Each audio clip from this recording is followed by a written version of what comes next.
It was an explosive night inside of Russia, where, as we reported, Ukraine had sent many dozens of drones deep inside of Russia, and there's two major things that were hit. The first was a seaport in Krasnodar Krai, in which, yes, local officials did kind of confirm that drones triggered fires and did damage infrastructure at the port.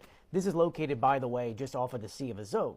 According to different videos that were uploaded by locals, there were definitely fires that have fueled different tanks, and this is a gas terminal, so for this to have some kind of damage is bad for Russia. And then hours later, there were more explosions out towards the Samara Oblast, in which there's an oil refinery out there that caught fire. This place is big. It processes nearly 8.5 million tons annually and is owned by the state itself. So for it to be hit and it maybe not operating definitely loses some money for Russia. Remember, going after the Russian supply chain here is almost better than sanctions, which is why many countries are completely fine with Ukraine doing this. Because sanctions take time, while taking out their oil refinery now, well, that means they just can't do anything, which means no money now.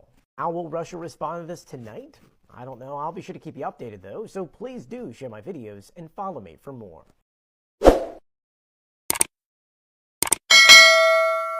It's being described as one of the most disturbing videos of the most recent U.S. operation inside the Caribbean.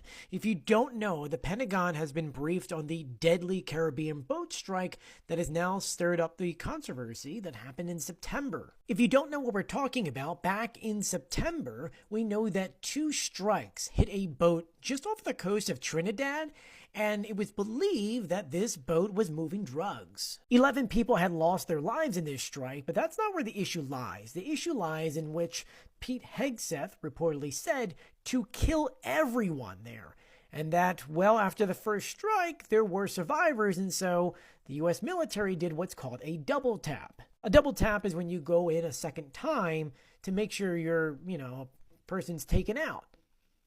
But it's the way that this was done, because usually you don't do this if the threat had been eliminated.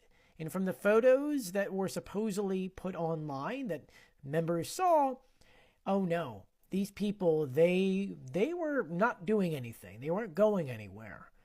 But yet the U.S. military did a double tap. And so today, Democrats and Republicans were briefed on this, and well, the video played and Democrats walked out saying the footage did show two survivors in distress, unable to move, their vessel destroyed, and then a second strike came in which it took them out. In which, to kind of quote them here, they're saying that this was an attack on a shipwreck crew or sailors, which you say to yourself, then yeah, that is totally a war crime. Republicans are pretty much saying the exact opposite, with Senator Tom Cotton saying that this was a righteous strike. He says that the survivors were actually trying to flip the boat over and continue their mission and potentially link up with other narco traffickers. Multiple committees are going to be opening up investigations into this, and a lot of people want the video released. So it's possible it could be released, maybe not, but I will say this. We still need to determine whether or not this strike was actually justified or if it was a war crime. And if it is a war crime, who is going to be held responsible? Let me know what you think in the comment section below. I'll be sure to keep you updated, so please do share my videos and follow me for more.